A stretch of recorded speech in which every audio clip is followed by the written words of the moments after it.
Besti, apa yang kamu lakukan saat buka puasa? Jajar-jajarin makanan mana yang mau disantap duluan? Berebutan banyak-banyakan makanan sama saudara atau teman? Atau slow aja, karena sejatinya puasa adalah menahan hawa nafsu. Insya Allah, para besti setia sehat ala Nabi masuk tim slow aja yang bisa menjaga hawa nafsu ya. Amin. Bismillahirrahmanirrahim. Buka puasa adalah saat yang paling menyenangkan ketika kita sedang berbuka puasa, khususnya di bulan Ramadan seperti ini, ataupun di puasa-puasa sunnah yang lain. Tapi menariknya memang disinilah sebenarnya ada ujian yang perlu kita waspadai juga, supaya buka puasa kita tidak menjadi buka puasa yang berlebihan dan bahkan membuat tubuh kita menjadi tidak bergairah, tidak fit, bahkan kecenderungan untuk mengantuk atau tidur sangat besar. Maka tentunya kita harus mengambil pedoman tentang kesehatan secara umum, dan secara khusus kita mengambil pedoman dari Rasulullah SAW tentang apa pedoman beliau SAW berkaitan dengan buka puasa. Besti, Rasulullah SAW mengajarkan kita tentang cara berbuka puasa yang baik dan benar. Ketika Rasulullah mengajarkan sesuatu, pasti ada kebaikan dan juga keberkahan di dalamnya. Salah satunya berbuka menggunakan kurma basah atau kurma kering dan segelas air. Kurma merupakan buah yang kaya akan gula. Gula yang berasal dari buah umumnya sangat cepat diserap oleh tubuh, sehingga sangat pas jika dikonsumsi setelah seharian berpuasa karena cepat memulihkan energi yang hilang.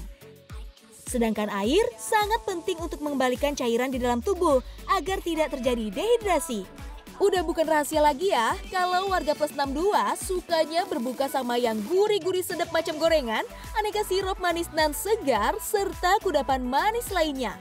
Padahal sayang banget loh Besti, organ pencernaan yang tadinya udah istirahat seharian, dikagetin lagi sama aneka kudapan yang ya bisa dibilang gak sehat ya. Maka di bulan Ramadan seperti ini kita berusaha untuk menghindarkan makanan-makanan yang membuat tubuh kita menjadi lambat atau membuat tubuh kita terasa berat, terutama makanan-makanan yang mengandung tepung, mengandung minyak yang biasa dikonsumsi di saat Ramadan. Percayalah bahwa kebanyakan dari makanan yang dimakan oleh manusia, ya kita secara umum sebagian besar dilandasi oleh hawa nafsu kita, bukan karena kebutuhan atau keperluan kita. Besti, selain menjadi ibadah, puasa juga merupakan proses detoksifikasi dan mampu meningkatkan imunitas tubuh. Puasa bisa mempercepat keluarnya racun yang menumpuk.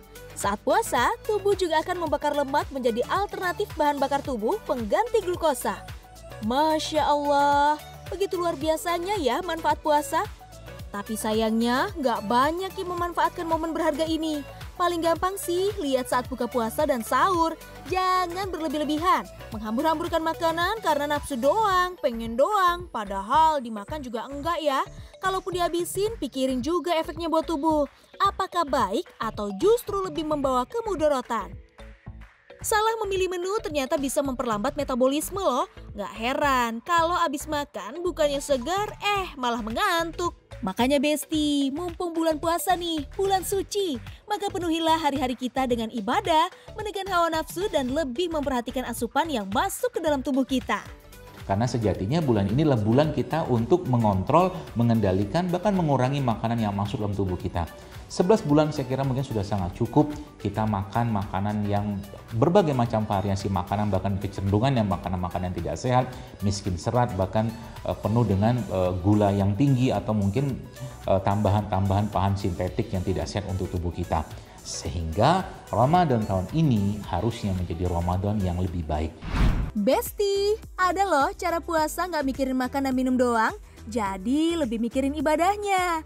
Caranya gampang kok, pastiin saja asupan yang masuk ke tubuh kita adalah real food, seperti buah-buahan yang kaya akan sumber serat, mineral, dan vitamin. Ganti sumber karbohidrat biasa menjadi karbohidrat kompleks. Serat akan membuat kita merasakan kenyang lebih lama. Selain itu, jangan lupakan asupan protein ya, karena protein ini sangat penting. Ada protein hewani seperti ikan, telur, dan daging, serta protein nabati seperti kacang-kacangan, tahu, dan tempe. Tapi Besti, kalau kalian tipe yang nggak kenyang kalau nggak makan nasi, boleh aja kok. Nih, Dr. Zaidul Akbar punya tipsnya. Nah, sesuai dengan pembahasan kita tadi tentang menu sahur atau menu buka puasa, salah satu yang saya sampaikan di situ adalah bagaimana sahur kita itu bisa menjadi sahur yang berkualitas dan juga kita bisa mendapatkan tenaga, tapi rasa lapar kita itu bisa terkontrol. Salah satunya adalah dengan kita menggunakan protein saat kita sahur. Kali ini kita akan membuat sajian dengan ikan yang sudah dibersihkan dan difilet seperti ini. Kalian bisa gunakan ikan air tawar maupun laut sesuai dengan selera masing-masing.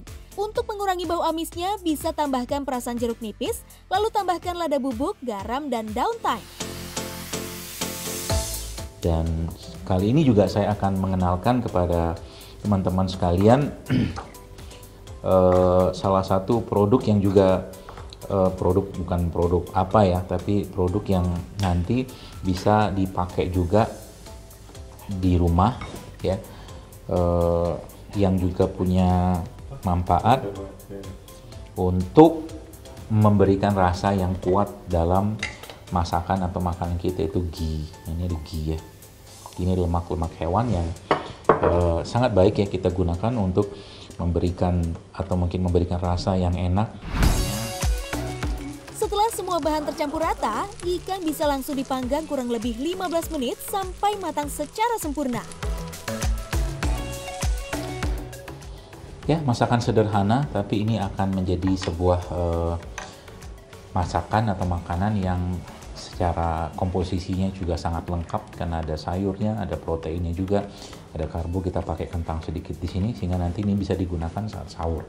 Ataupun bisa diganti juga selain kita menggunakan ikan ya, kita juga bisa menggunakan mungkin telur ya, tentunya masak telur yang benar juga, atau mungkin daging-dagingan yang sehat yang lain kita bisa pakai untuk sarapan atau mungkin makanan kita saat sahur. Besti, ibadah puasa seharusnya jadi waktu untuk bersih-bersih bagi organ pencernaan kita. Saat puasa selama kurang lebih 12 jam, tubuh akan mengalami autofagi.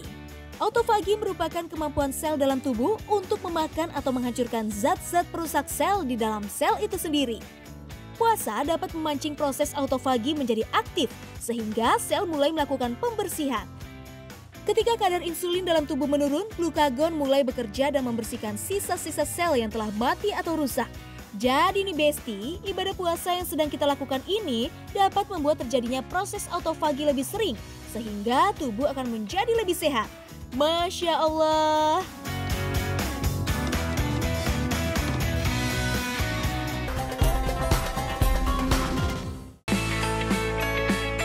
Besti, tak terasa 30 menit sudah kita membahas seputar kesehatan dan manfaat. Semoga menjadi tuntunan yang baik untuk kita semua. Insya Allah. Tetap saksikan Sehat ala Nabi setiap Senin sampai Jumat sepanjang Ramadan. Sampai jumpa. Wassalamualaikum warahmatullahi wabarakatuh.